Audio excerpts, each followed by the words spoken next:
फांसी की जमानत जब्त हो रही है। अरविंद राजभर जी यहाँ से रिकॉर्ड वोटों से विजयी होकर के जाएंगे। 4 जून को 400 पार तीसरी बार प्रचंड बहुमत से मोदी सरकार बनने जा रही है। समाजवादी पार्टी का सूर्य अस्त हो गया है, कांग्रेस की नैया डूब गई है। उत्तर प्रदेश सपा बसपा से मुक्त होगा और देश कांग्रेस से मुक्त होगा। इसलिए 2024 का यह लोकसभा चुनाव देश को दुनिया में नंबर 1 बनाने का सर 4 तारीख को कहा है कि एक नानी क्या चले जाएंगे, एक विदेश भाग जाएंगे। अखिलेश और राहुल ये तो जाने ही वाले, इनका टिकट हो गया, आपको मालूम नहीं है क्या? कहाँ जाने वाले हैं? ये दोनों टिकट करा चुके हैं, इनको मालूम है, इनको रिजल्ट मालूम है, जनता जानती है, हम भी जानते हैं, आप भी जानते हो। तीसरी बार मोदी सरकार बनने जा रही है। अच्छा विदेश जाना पसंद कर रहे हैं। बेरोजगारी हो गई भाजपा सरकार में, बच्चों की शादियां नहीं हो रही है। लूट करके रखे, गरीबों में बांट दें, क्योंकि सपा सरकार के समय तो काम चलता था ना। आज अपील करने के लिए जनता के बीच में मधुबन घोसी लोकसभा आ जाए। कल योगी जी थे, कितना असर पड़ेगा चुनाव कहाँ है महाराज, एक तरफा चुनाव है। आप अच्छा सपा बसपा कोटवा के देते झूठे चिल्ला था वहाँ से। समाजवादी पार्टी कह रही है कि इतनी बेरोजगारी कर दिया है भाजपा सरकार ने कि युवाओं की शादी नहीं हो रही है, कोई चढ़ नहीं रहा है। 4 बार सरकार रही है उनकी, अब हम बोलेंगे तो विरोध लगेगा। अगर वो शादी की बात किए हैं अगर हम बोलेंगे तो विरोध लगेगा। फिर जाने दीजिए, चुनाव है, चुनाव के बाद बताएंगे। 150 सीट बता रहे हैं कि 150। भारतीय जनता पार्टी 400 पार का नारा इसलिए लगा रही है क्योंकि संविधान बदल रहा है। क्या करें? देखिए, पूरा देश मोदी जी पर विश्वास कर रहा है। मोदी जी हर सभा में इस बात को कहते हैं, मैं संविधान की शपथ लिया हूँ, संविधान पर आँच नहीं आने दूँगा। तो हम लोगों को मोदी जी, योगी जी, अमित शाह जी पर विश्वास और भरोसा है।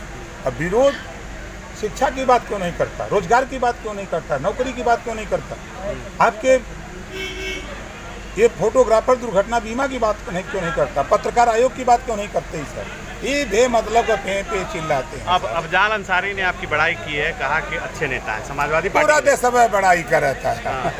आखिर रामहरि चौहान जी भाजपा में आ गए, कुछ सेटिंग थी आपकी पहले से? अभी दूसरी खबर नहीं पड़ेगा। मैं दूसरा नहीं बता। अरे महाराज, बलिया के बड़े नेता माननीय नारद राय जी, राम इकबाल सिंह, हाँ पार्टी ज्वाइन कर ली है।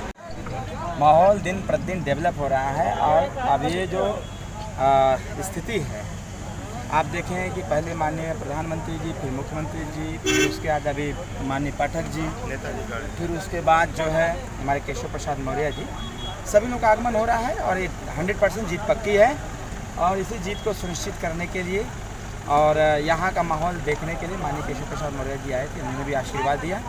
मैं जनता से अपील करूँगा कि 1 तारीख को छड़ी का बटन दबाएँ और 4 तारीख को तीसरी बार देश के प्रधानमंत्री कुर्सी पर मोदी जी को बैठाने के लिए 400 पार का संकल्प। नेपाल जी कह रहे हैं युवा बेरोजगार है, शादी तक नहीं हो रही, तिलकारू नहीं चढ़ रहा है। शादी हुआ करेंगे क्या?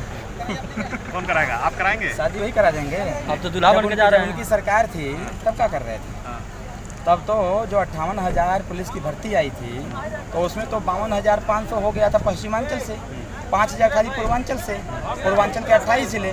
याद नहीं आया था उस दिन कि हमारा युवा बेरोजगार हो रहा है कि नहीं हो रहा है? तो पैसा लेकर के नौकरी देते थे। ऐसी बात नहीं है, हमारा युवा कहीं न कहीं सरकार नौकरी निकाल रही है और सबको नौकरी भी प्राप्त हो रही है। समाजवादी पार्टी के कुछ मनवर टाइप के लोग हैं जो पहले से समाजवादी सरकार में काम करते थे, ऐसे लोगों के बदमाशी की वजह से पेपर कैंसिल भी हो रहा है। आने वाले समयों में अच्छा काम किया जाएगा और इस देश में तीसरी बार प्रधानमंत्री बना करके मोदी जी को, उत्तर प्रदेश को और मजबूत करेगा। वोटर बड़ी बड़ी समस्या है, फर्जी बहुत सारे वोटर होते हैं जो कहीं से भी वोट आते हैं, बाहर जाते हैं। प्रशासन इसका ध्यान रखेगी, प्रशासन अलर्ट है, बाहर की जो प्रशासन आई है वो भी अलर्ट है और ऐसे लोगों का चिन्हांकन करेगी, क्रॉस वेरिफिकेशन करके मतदान करेगी। घोसी में लगातार बड़े बड़े नेता आ रहे हैं, तो इससे क्या प्रभाव पड़ेगा घोसी में? प्रभाव बहुत ज़्यादा पड़ रहा है। जनता जो अपना रहता है वही ना आता है। अब अखिलेश यादव की तरह थोड़ी आता है। अखिलेश यादव खाली फॉर्मेलिटी पूरा करने के लिए। क्या इस बार आपका चुनाव फाइट दिख रहा है? चलिए, आप अगर ऐसा कह रहे हैं तो मैं धन्यवाद देता हूँ और जनता से अपील करता हूँ, जनता की भावनाओं का सम्मान करूँगा। 1 तारीख को छड़ी का बटन दबेगा, 4 तारीख को परिणाम आएगा, 5 साल तक काम होगा धुएंधार।